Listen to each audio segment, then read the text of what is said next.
ध्यान की वह स्थिति पाने के लिए शुभ विचार होना चाहिए। आज अशुभ विचार, अशुभ चेष्टाएं, अशुभ वचनों का बोलना, ये हमारा ध्यान नहीं, ये हमारा अशुभ परिणामों की अभिव्यक्ति है। जिस प्रकार से झूठ बोल करके आनंद मानते हैं तो वह मृषानंद होता है, उसी प्रकार किसी की रखी हुई, पड़ी हुई, गिरी हुई वस्तु को उठा लेना, उठा के छुपा लेना, किसी वस्तु का अपहरण करना और फिर उसमें खुशी मानना, आज मैंने फलाने की चोरी कर ली, फलाने का पैसा मैंने ले लिया, दबा लिया, अपने आप को साहूकार समझना, ये चौरियानंद नाम का रौद्र ध्यान है।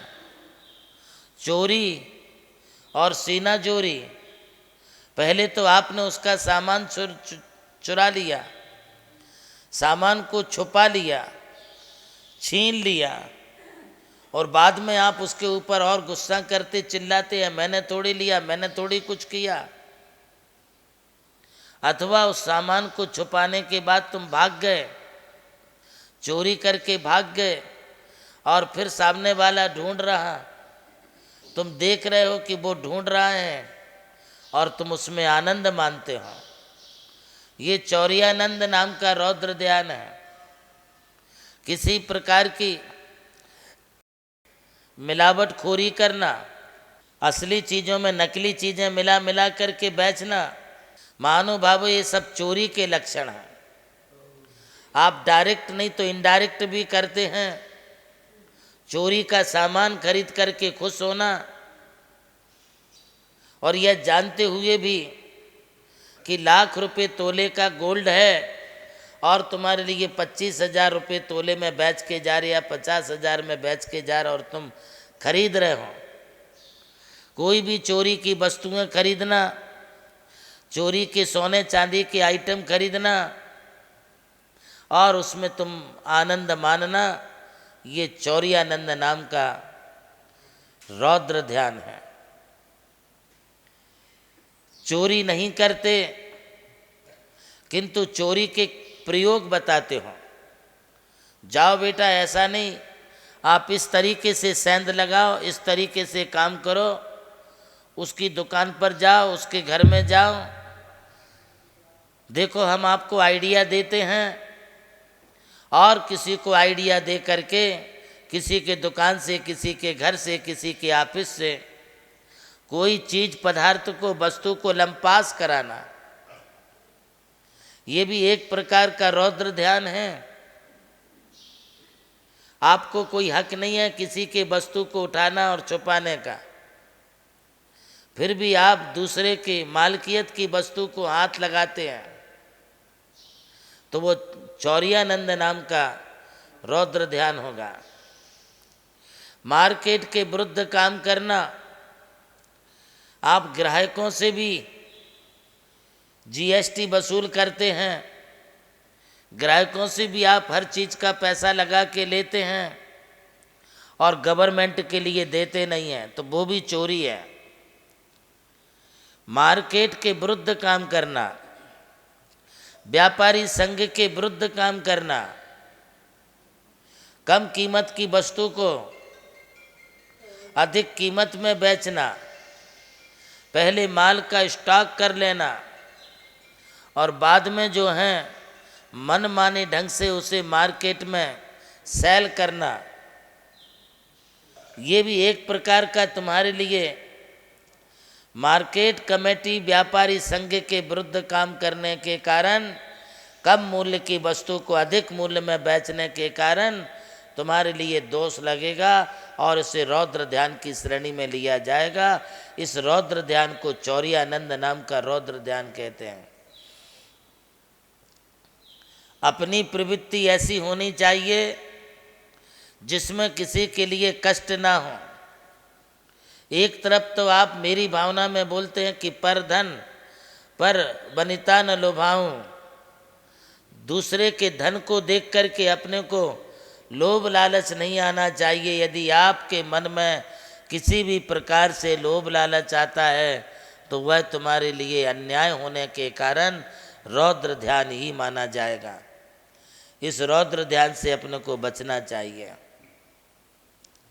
आचार्य श्री उमा स्वामी जी अपनी तत्वार सूत्र में स्पष्ट कहते हैं, स्तेन प्रयोग तदा हृता दान विरुद्ध राज्यातिक्रम हीनादिक मानोन्मान प्रतिरूपक विवारा। जो भी ये मिलावटखोरी के काम करते हैं, जो भी कम ज़्यादा काम करते हैं और पर आनंद मानते हैं, किसी की ज़मीन को हड़प लेना, किसी के खेत और मकान को हड़प लेना, इन सारे दुर्व्यवहारों से बचेंगे तभी तुम्हारा रौद्र ध्यान छूटेगा, वरना रौद्र ध्यान तो नरक गति का कारण है। इसलिए इससे बचने का प्रयास करें। आज इतना ही।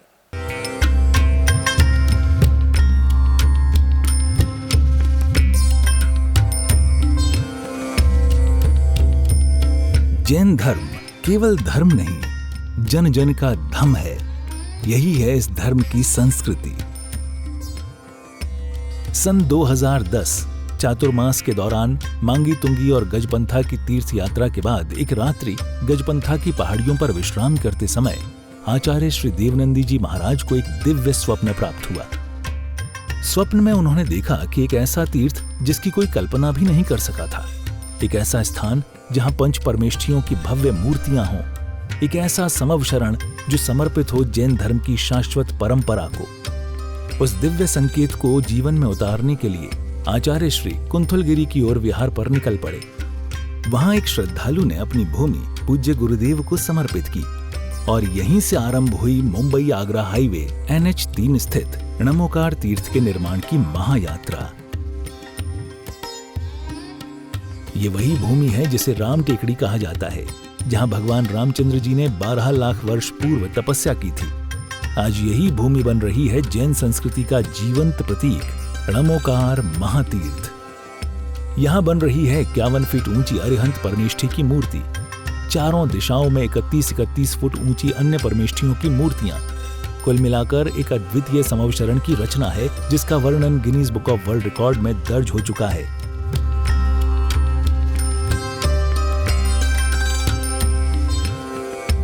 इस भव्य मंदिर जी में स्थापित किए जा रहे हैं 24 तीर्थंकरों के 24 मंदिर, पंचमेरु, नंदीश्वर द्वीप, नवदेवता और 64 रिद्धि मंदिर, सप्तऋषि मंदिर और गोमटेश्वर बाहुबली, संमेद शिखर जी की झलक और क्षेत्रपाल मंदिर।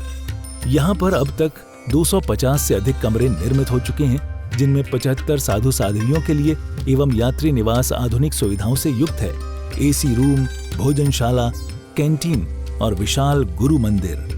णमोकार तीर्थ का भूमि पूजन 8 फरवरी 2014 को संपन्न किया गया था और आज लगभग 10 लाख स्क्वायर फीट से अधिक निर्माण पूर्ण हो चुका है और अब यह दिव्य तीर्थ अपने चरम आयोजन की ओर अग्रसर है। 2026 में जिन शासन के वरिष्ठतम आचार्य परम पूज्य साधना सम्राट गणाधिपति गणधराचार्य श्री कुंथु सागर जी महाराज के सानिध्य में एवं परम पूज्य प्रज्ञा श्रवण सारस्वताचार्य श्री देवनंदी जी महाराज की प्रेरणा एवं निर्देशन में 400 से अधिक साधुओं की उपस्थिति में आगामी 6 से 13 फरवरी 2026 में णमोकार तीर्थ का भव्याति भव्य अंतर्राष्ट्रीय पंच कल्याणक प्रतिष्ठा एवं महामस्तकाभिषेक महोत्सव का आयोजन होने जा रहा है। खुल रहा है पुण्य का द्वार, जो करेगा भव पार।